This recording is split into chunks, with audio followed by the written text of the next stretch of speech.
Hi there, and welcome once again to the Joe Roberts podcast. Thank you for listening to this channel. Please like, subscribe, comment if you feel compelled to do so by the end of the podcast. The subject of this podcast is hate creates more hate. This is kind of a continuation of some of the themes that I was talking about in my last podcast, where I was talking about the Southport incident, and I touched upon the subject of hatred in that because that's kind of the theme of what occurred in Southport. I thought it would be useful for me to share some insights that I have on the subject, and there's quite a few of them based on observations, experiences, etc. So I wanted to talk a little bit about the Southport incident, and then I'll give a few other examples of how hate is an extremely volatile energy which does a lot of damage and spirals very quickly. So the first example, as I said, is the Southport incident, and it in and of itself was an act of very extreme hatred coming from a place of profound misalignment and identification with falsehood, and it then sparked these ridiculous riots that I also spoke about, and in and of themselves they were also fueled by and typified hatred. They were very much an acting out of hate, destruction, destroying buildings, attacking buildings with the intent to cause harm to the people inside them, destruction of property, a general outpouring of extremely volatile hatred. And this is kind of the key point to this whole podcast. It's a volatile energy, but it's also one that has enormous capacity to spiral out of control very quickly. It's a very volatile energy, and it tends to, as the title says, create more hate. Hate breeds hate. The more that you dig your heels in with that, the more that you act that out, the more it attracts more of the same kind of energy. It's a very volatile energy. And we're seeing a lot of it being played out on the world stage at the moment, so that's why this podcast is highly relevant, and I think it's important when people can see this for them to put the other sort of opposite energy out into the world, and to try to put the opposite message out into the world, and to sort of put the opposite awareness out into the world. It's very important to do that when you see this, to call this out. So then, following on from these ridiculous riots, we saw more riots where there were two tribes, if you want to put it that way, going to war against each other. So you had the original rioters from the far right going up against the far left, a group that calls itself Antifa. Now, the interesting thing about this is that they purport to sort of be against hate and extremity, but as is so often the case in these types of incidents, they take on the same energy that they're fighting against, and you can see this all over the world. And the individuals themselves tend to be the last to spot it, because when you fight hate, inevitably you end up becoming hateful yourself. So you've got these far-right extremists, and then you've got these far-left extremists calling themselves Antifa and others like them, who very often take on the same energy. And I've met a few of these individuals in my lifetime, and there's a kind of sort of puritanical sanctimony underpinning a lot of what they do. It's kind of like the bully that bullies bullies. There's like a sort of smug, self-righteous undertone to what they do, or we're going to rid the world of hatred, but we're going to be hateful in our attempts to do so. And very often the two energies cancel each other out, and they end up becoming the very thing that they're fighting against. And we can see this with these riots that are taking place, where the far right are fighting against the far left, and they're embodying the exact same energy. Then, in yet another reaction to these riots, which initially came from the far right, there was actually a Labour Member of Parliament who had said that he thought all of these far right extremists should have their throats cut.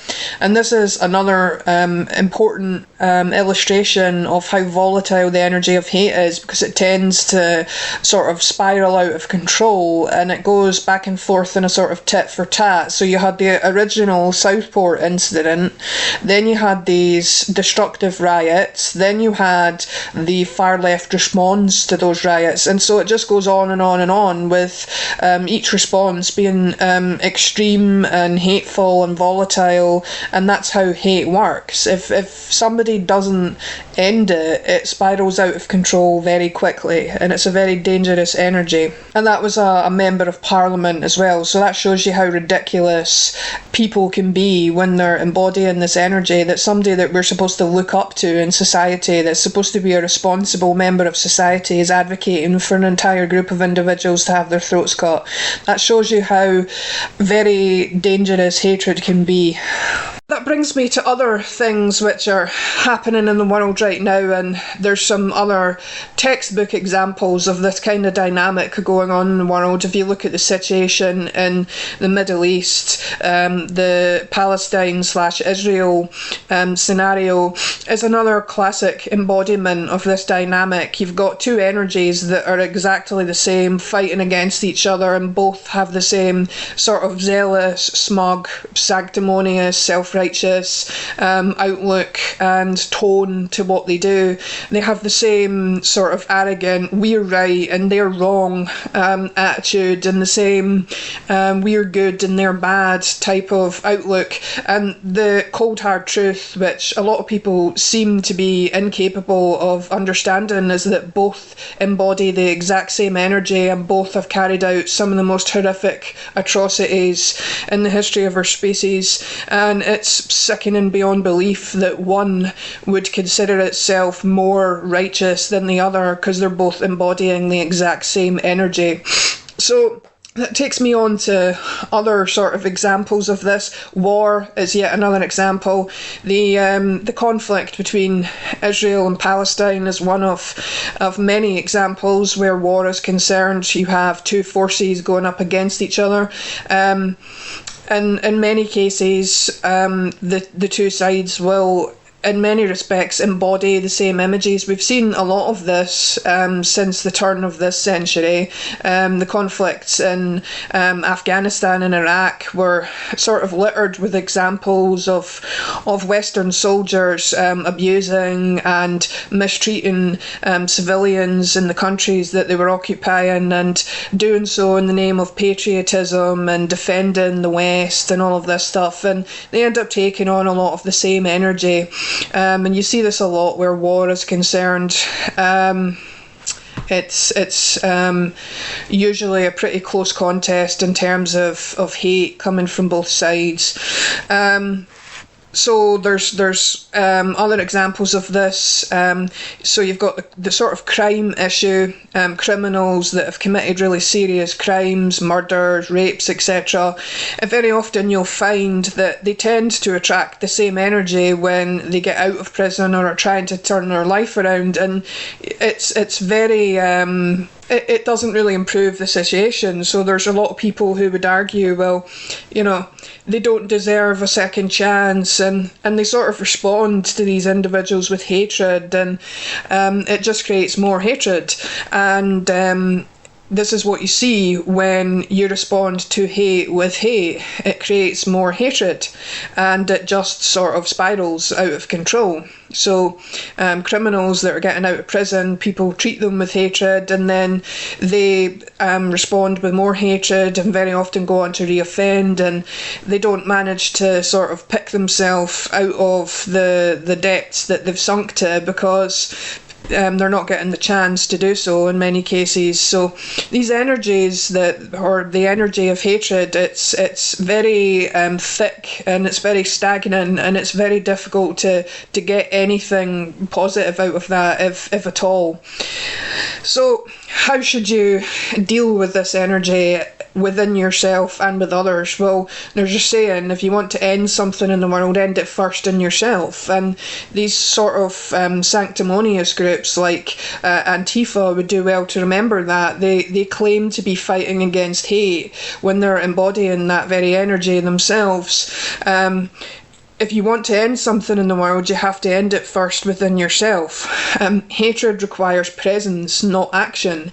Any action you're taking from a place of hatred is likely to create more hatred, but any action that you're taking in response to hatred very often tends to be the same. If you take action against hate, it very often will tend to be a hateful action because it tends to inspire that kind of response. Hatred requires presence, not action. It requires you to be present. It requires you to be unconditionally present with it when you experience it within yourself. It's a red flag that you need to treat yourself with love and compassion if you're feeling hateful towards another person or group of people. And that's the most healthy response you could possibly have towards yourself when you're feeling hateful towards somebody or something. Treat yourself with compassion and love. I'm not going to say that there are no examples in life where it's understandable for somebody to feel hateful. Abuse victims, people that have been raped or abused, they'll very often feel hatred towards the people who have done that to them, and I'm not going to say that that isn't completely understandable, but there has to come a point where you're ready to move on from that energy for the sake of your own peace and health and well-being, because although it's an understandable experience to feel hatred in the aftermath of abuse, there has to come a point where you're ready to move on from it and you're ready to commit to love and creating a better life for yourself.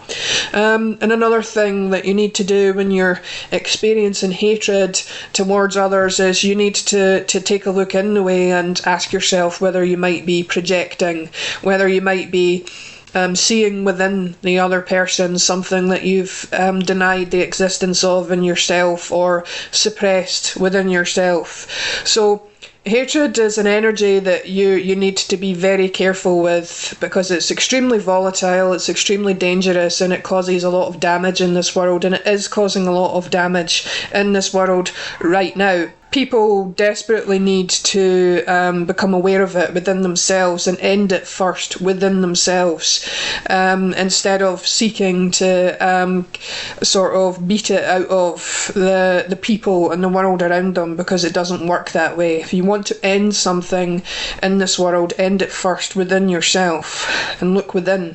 Finally, a little note about misanthropy. Very often you find that those who are sort of hateful towards people in general, the misanthropes of the world, you generally tend to find that they have very high levels of self-hate as well. I've known a few individuals like this in my lifetime, and even at one point in my life I was quite heavily identified with the idea of not liking people myself, and you tend to find that there's an energy of self-dislike towards yourself when you're feeling dislike towards others, and they're directly in proportion with each other usually. So if you have trouble with disliking others and you don't like people very much, you usually tend to find that you don't like yourself very much either.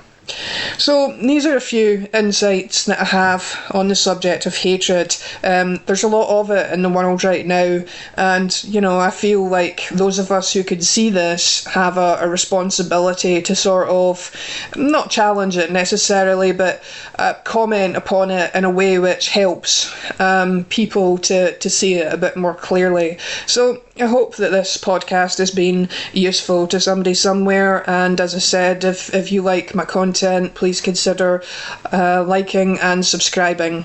Bye for now, and thanks for listening.